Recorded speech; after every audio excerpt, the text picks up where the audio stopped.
Hello and welcome to Lavneesh sir की class.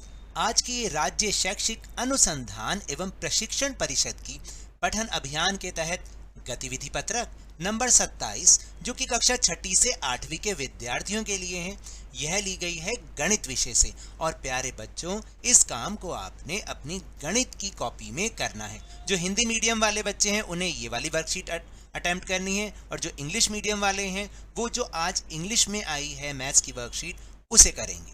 तो चलिए बिना समय गवाए शुरुआत करते हैं मेरे साथ और समझने की कोशिश करते हैं।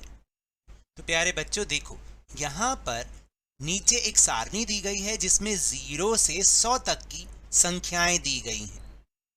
अब आपको तो पता ही होगा कि 1 से 100 तक गिनती कैसे होती है। कई बच्चों को नहीं भी मालूम होता, कोई बात नहीं, आप यहाँ से भी सीख सकते हैं। लेकिन जब आप इन संख्याओं को देख रहे हैं, इन गिनती को देख रहे हैं ना, तब इनसे कुछ जानकारी भी हमें मिल रही है। क्या जानकारी मिल रही है, चलिए देख लेते हैं। क्या आप जानते हैं कि देखो यहाँ पर थोड़ा सा गलत लिखा गया है, 1 लिखना है। यहाँ पर क्या है, नंबर 1। क्या आप जानते हैं कि 1 से 100 तक की संख्याओं को प्राकृत संख्याएं कहते हैं। याद रखना, 1 से लेकर और 100 तक की संख्याएं, इन सबको हम प्राकृत संख्याएं कहते हैं। जो देखिए, वैसे प्राकृत संख्याएं तो आगे अनंत होती हैं, लेकिन यहाँ पर तो 100 तक लिखी है ना, तो इसलिए मैं आपको दिखा रहा हूँ कि जो 1 से अगर 100 तक की हमने गिनती देखनी है इसमें, तो ये सारी प्राकृत संख्याएं हैं। ठीक है, याद रखना, क्योंकि जब हम पूर्णांक वाला अध्याय करते हैं तो तब हमें ये चीज काम आती है। लेकिन 0 के साथ सभी प्राकृत संख्याएं पूर्ण संख्याएं कहलाती हैं। अगर इन प्राकृत संख्याओं में हम इस 0 को भी मिला दें तो ये क्या बन जाती हैं, पूर्ण संख्याएं। याद रहेगा, 1 से 100 तक की जो यहाँ पर संख्याएं हैं वो हैं प्राकृत संख्याएं, और अगर मैं इसमें 0 मिला दूं तो ये बन जाएंगी पूर्ण संख्याएं। तो अतः 1 2 3 4 5 से लेकर अनंत तक तो प्राकृत संख्याएं हैं। लेकिन अगर मैं उसको 0 से शुरू करूं, 0 1 2 3 4 और अनंत तक बोलता रहूं, तो वो सारी पूर्ण संख्याएं हैं। दोनों में अंतर समझ में आया ना आपको, कि 1 से शुरू करोगे प्राकृत संख्या, 0 से शुरू करोगे तो पूर्ण संख्याएं, है ना। बहुत आसान। अब चलिए, सभी प्राकृत संख्याओं पर गोला लगाएं। यहाँ कितनी प्राकृत संख्याएं हैं, तो जितनी भी प्राकृत संख्याएं हैं उन पर आपने गोला लगाना है। चलिए गोला लगाएं। तो देखो, आप अपनी कॉपी में इस तरह से गिनती लिखकर उन पर गोला लगाओगे। अब और हमें बताना है कितनी प्राकृत संख्याओं पर हमने गोला लगाया, 100। ठीक है, क्योंकि यहाँ पर तो 100 ही है। फिर दूसरा है, सभी पूर्ण संख्याओं पर टिक मार्क का निशान लगाएं। यहाँ कितनी पूर्ण संख्याएं हैं। तो अब आपने क्या करना है, कहाँ से स्टार्ट करना है, याद करो। मैं दूसरा कलर ले लेता हूँ। तो जो पूर्ण संख्या यानी 0 से स्टार्ट करना है, तो आपने सब पर इस तरह से टिक मार्क भी लगाना है। तो ये सारी क्या होंगी, अलग कलर से लगा लोगे ना तो पता चल जाएगा कि ये सारी तो पूर्ण संख्याएं हैं, और जो जिन पे मैंने गोला लगाया है वो सारी प्राकृत संख्याएं हैं। तो इस तरह से हम सब पर टिक मार्क लगा देंगे। और कितनी पूर्ण संख्याएं हो गई, तो पूर्ण संख्याएं हो गई 100 जमा 1 101। फिर कौन सी पूर्ण संख्या है किंतु प्राकृत संख्या नहीं है, तो 0 तो पूर्ण संख्या तो है, प्राकृत संख्या नहीं है, तो आप लिख दोगे यहाँ पर 0। फिर क्या कोई ऐसी संख्या भी है जो प्राकृत संख्या तो है लेकिन पूर्ण संख्या नहीं है, प्राकृत संख्या है लेकिन पूर्ण नहीं है, कौन सी, सोचो जरा। तो आप लिख देंगे नहीं, क्योंकि ऐसी कोई संख्या नहीं है। ठीक है, तो अतः हम कह सकते हैं कि सभी प्राकृत संख्याएं पूर्ण संख्याएं होती हैं। अब बहुत मज़ेदार और दिमाग खपाने वाली एक्टिविटी है, ज़रा ध्यान से कीजिएगा। 5 बार 5 का और किसी भी गणित चिन्ह जैसे जमा, घटा, गुणा और भाग के साथ उपयोग कीजिए, और जितनी पूर्ण संख्याएं आप बना सकते हैं बनाइए। अब देखो, जैसे यहाँ पर उदाहरण दे रखा है, आपको शर्त ये है कि 5 को 5 बार ही प्रयोग करना है, ना 4 बार ना 6 बार, तो पूरे 5 बार होना चाहिए। अब जैसे यहाँ पर आप देखो, उदाहरण के लिए 5 गुना 5 भाग 5 घटा 5 भाग 5, तो 5 भाग 5 कितना होता है, 1 और 1, 1 माइनस 1 0, 0 होता है ना, और 0 गुना 5 0। तो उत्तर यही आना चाहिए जो यहाँ पर अंक लिखे हुए हैं। जैसे यहाँ पर है 55 भाग 5 11 आता है, और माइनस 5 माइनस 5 माइनस 10 होते हैं। ठीक है, तो 11 घटा 10 1। तो देखो, अब हम 2 के लिए कैसे लिखेंगे, पहले एक बड़ा ब्रैकेट बनाओ, 5 जमा 5 इसको ब्रैकेट में बंद किया, भाग 5 बड़ा ब्रैकेट, जमा का निशान, और 5 घटा 5। 5 घटा 5 कितने होते हैं? 0 होते हैं। 5 जमा 5 10, 10 भाग 5 कितने होते हैं? 2, तो 2 जमा 0 2 उत्तर आया ना। तो इस तरीके से हमें सारे को करना है। अब मेरे साथ आप इसको कर करके देखिए ज़रा, ठीक है। और जहाँ अगर आपको लगता है कुछ गलत है तो आप कमेंट बॉक्स में ज़रूर बता सकते हैं। तो इसको 3 को अब हमें करना है। तो 3 प्राप्त करने के लिए हम क्या करेंगे? बड़ा ब्रैकेट लगा दो, 5 जमा 5 ब्रैकेट बंद, भाग 5, ठीक। और इसको हम 5 भाग 5 कर लेते हैं। तो इसका उत्तर तो आएगा 2 और इसका उत्तर आएगा 1। तो 2 जमा 1 3 हो गया ना। अब 4 के लिए क्या करना है? देखो 4 के लिए हमें क्या करना है? 5 जमा 5 जमा 5 जमा 5 जमा 5 कितने हो गए? 20। और इसको हम 5 से भाग कर देते हैं तो उत्तर आ जाएगा 4। फिर 5 के लिए क्या करना है? देखो 5 भाग 5, ठीक। फिर गुणा का निशान लगाओ, फिर दोबारा 5 भाग 5 कर दो और गुणा 5 कर दो। तो इसका उत्तर आएगा 1, इसका उत्तर आएगा 1, 1 एकम 1 और 1 गुना 5 5। फिर 6 के लिए क्या करोगे? देखो 6 के लिए हम करेंगे 5 भाग 5, ठीक है, और जमा का निशान, फिर 5। और आप यहाँ पर क्या कर सकते हैं? देखो अभी तो 3 ही 5 हुए ना, तो आप यहाँ पे गुणा का निशान लगाओ और यहाँ पे 5 भाग 5 कर दो, ठीक। तो क्या हो जाएगा? इसका उत्तर आ जाएगा 1, 1 जमा 5 6 और 6 गुना 1 6। तो 6 उत्तर आ गया ना हमारा। फिर इसके बाद 7 के लिए आप क्या करोगे? 5 जमा 5 भाग 5 1 होता है, जमा 5 भाग 5 ये भी 1 होता है। तो 5 जमा 2 7 बन गए। 8 के लिए क्या करेंगे? देखो 5 जमा 5 घटा बड़ा ब्रैकेट 5 जमा 5 10 होते हैं, भाग कर दो इसको 5 से तो 2 आ जाएगा, ठीक है। तो 10 घटा में 2 8 आ जाएगा उत्तर। फिर 9 के लिए हमने क्या करना है? देखो तो इसको हम कैसे लिख सकते हैं? देखो पहले आप करोगे 5 गुना 5 25 होते हैं, उसमें से अगर हम 5 को घटा दें 20 आ गया। और जो उत्तर आया पहले इसको हम बड़े ब्रैकेट में बंद कर दें। जो उत्तर आया उसको हमने 5 से भाग करना है। तो 20 को 5 से भाग किया 4 और जो उत्तर आएगा उसमें 5 जमा कर दो तो 9 उत्तर बन जाएगा ना। 20 को 5 से भाग किया 4, 4 जमा 5 9। अब 10 के लिए क्या कर सकते हैं? देखो 10 के लिए 5 गुणा 5, 5 गुणा 5 कितने होते हैं? 25। घटा का निशान लगाओ, ब्रैकेट शुरू करो, 5 जमा 5 जमा 5 15 हो गए। तो 25 घटा 15 10 आ गया। 11 के लिए क्या करना है? 5 भाग 5 1 हो गया और गुणा 55 भाग 5 इसका उत्तर आएगा 11, इसका उत्तर आएगा 1। 1 गुना 11 11 ही होता है। तो हमें मैक्सिमम 5 को 5 बार ही यूज़ करना है। 12 के लिए क्या करोगे? देखो थोड़ा सा ज़्यादा बड़ा है, आप इसको ध्यान से फटाफट करते जाओ। फिर 5 जमा 5 ब्रैकेट जमा 5 जमा 5 इसको भी ब्रैकेट में बंद कर दें और इसको भाग कर देंगे 5 से तो आपका उत्तर आ जाएगा 12, है ना। 10 और यहाँ पर हो जाएगा 10 भाग 5 2 हो जाता है तो 10 जमा 2 12 हो गया। 13 के लिए आपने क्या करना है? 5 जमा 5 जमा 55 4 बार तो हमने यूज़ कर लिया तो ये हो गया कितना? 65। 65 को 5 से भाग कर देंगे तो उत्तर आ जाएगा 13। फिर 14 के लिए क्या करोगे? 5 जमा 5 जमा 5 कितना हो गया? 15। 15 में से अब 5 भाग 5 कर दोगे यानी 1, ठीक है, तो उत्तर आ जाएगा 14।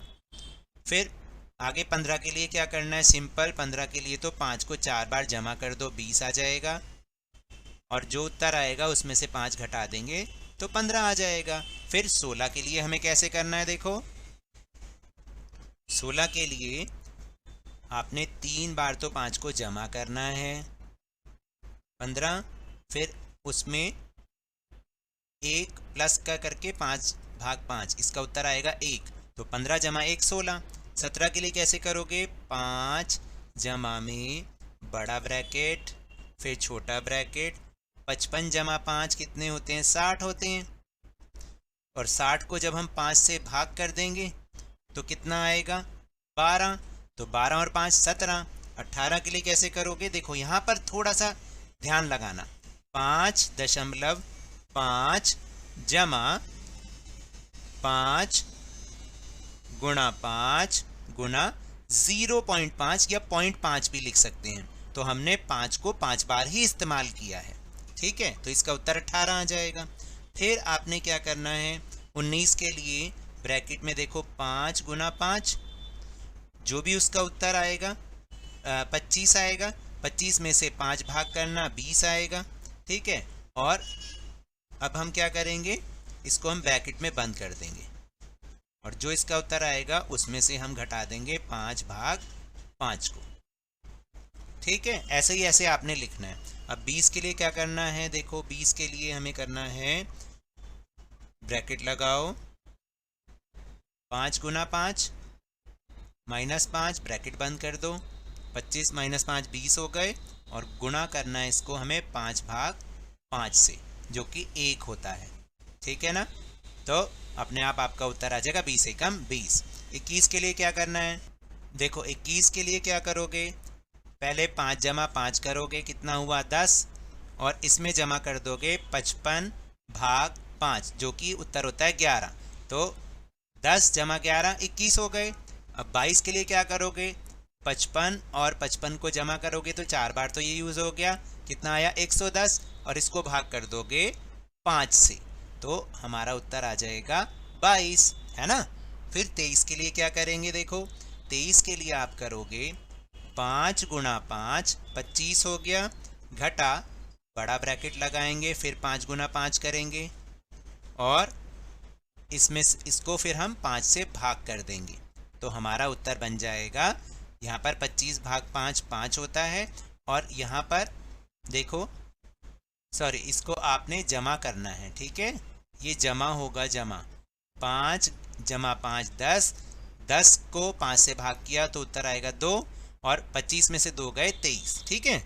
अब 24 के लिए, तो देखो 24 के लिए हमें कैसे करना है, आपको बड़ा ब्रैकेट लगाना है, 5 गुणा 5 गुणा 5 125 होते हैं, फिर ब्रैकेट बंद कर दो, इसमें से 5 घटा दो 120 आ गया, और 120 को आपने 5 से भाग कर देना है, तो उत्तर आ जाएगा 24। 25 के लिए सिंपल है, 5 को 5 बार जमा करना है, ठीक है, इस तरीके से, तो आपका उत्तर आ जाएगा 25। 26 के लिए क्या करोगे, देखो 26 के लिए आपने फिर दोबारा से एक ब्रैकेट लगाना है और इसमें 3 बार 5 को गुणा करना है, तो कितना आएगा 125, ठीक है। जो भी उत्तर आए उसमें आप 5 को जमा कर लें तो 130 बन जाएगा ना। और 130 को जब हम 5 से भाग करेंगे तो मेरा उत्तर बन जाएगा 26। 27 के लिए मुझे क्या करना पड़ेगा, 5 गुणा 5 करना पड़ेगा।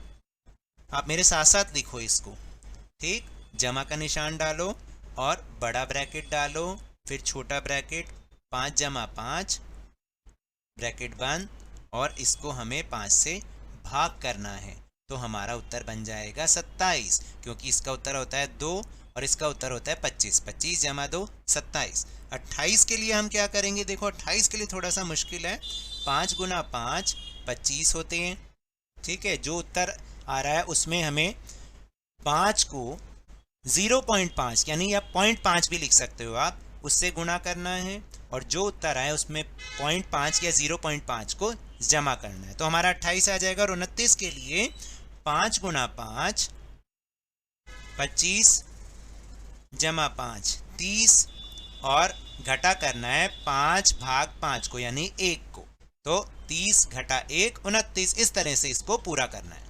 अब अगला प्रश्न है कि अपना फ़ोन नंबर उसके अंकों के बीच में जगह छोड़कर लिखिए अब अंकों के बीच में जमा, घटा, गुणा या भाग के चिन्ह लगाकर उतनी प्राकृत संख्या बनाएं जितनी आप बना सकते हैं। देखिए उदाहरण के तौर पर यहाँ दे रखा है कि किसी का फोन नंबर दे रखा है और उसके बीच में आप कोई भी चिन्ह लगाओ और फिर उसको जमा, घटा, गुणा या भाग करके जो भी उत्तर आएगा वो एक प्राकृत संख्या होगी। जैसे उदाहरण के तौर पर अगर किसी का नंबर हो 98 फिर 76543210, ठीक है। कितने अंक हो गए? 1 2 3 4 5 6 7 8 9 10। किसी का नंबर मान लो ये हो, ये किसी का नंबर नहीं है क्योंकि आप देखो ये घटते क्रम में लिखा हुआ है, कहीं आप इसको फ़ोन नंबर को मिलाने लग जाओ। ये मेरा फ़ोन नंबर नहीं है, किसी का भी फ़ोन नंबर नहीं है, लेकिन ऐसा फ़ोन नंबर हो सकता है जैसे आपका भी हो सकता है। तो आपने इसको कैसे लिखना है?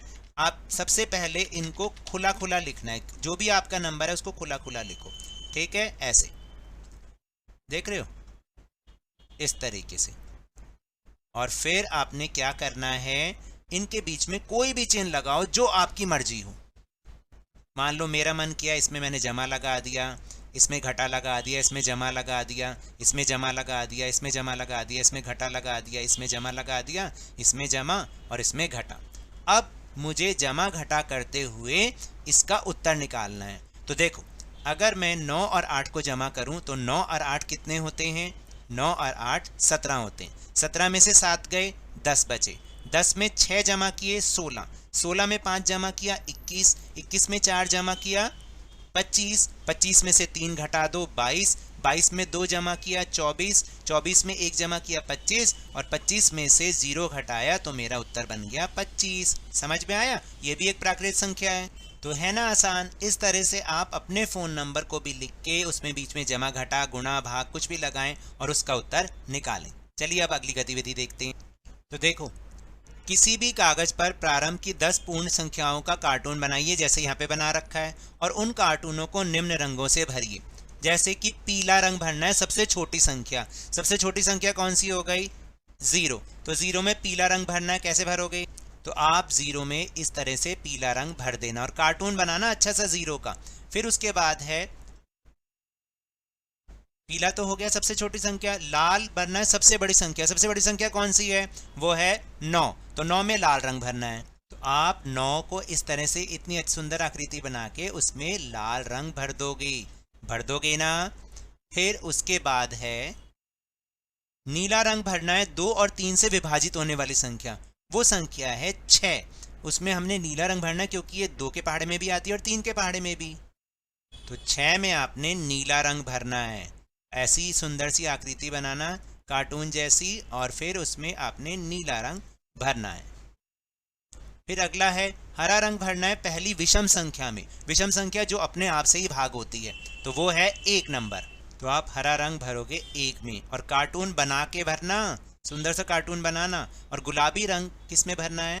गुलाबी रंग भरना है 5 का गुणज। 5 का गुणज मतलब जो 5 से गुना होता है, तो इसमें तो सिर्फ 5 ही है, तो 5 में हमने गुलाबी रंग भरना है। तो इस तरह से 5 में आप गुलाबी रंग भर दोगे ना, और कार्टून भी बनाओगे। तो ये तो थी आज की वर्कशीट। अगर मेरे इस तरह समझाने से अब आपको समझ में आने लगा है तो इस चैनल और वीडियो को लाइक कीजिए, शेयर कीजिए, और अगर आप नए हैं तो जल्दी से सब्सक्राइब कर लीजिए। टेलीग्राम ऐप पर हमारा चैनल लवनीश सर की क्लास, उसको ज्वाइन करना ना भूलिएगा, जिसको ज्वाइन करने का लिंक आपको इसी वीडियो के डिस्क्रिप्शन बॉक्स में मिल जाएगा। लेकिन ये भी याद रखें, घर से बाहर निकलते समय मास्क अवश्य लगाएं, और जब भी आपकी बारी आए कोरोना का टीकाकरण जरूर करवाएं, क्योंकि कोरोना को हराना है और जिंदगी को एक बार फिर से सुहाना बनाना है। इसी उम्मीद के साथ बहुत बहुत धन्यवाद।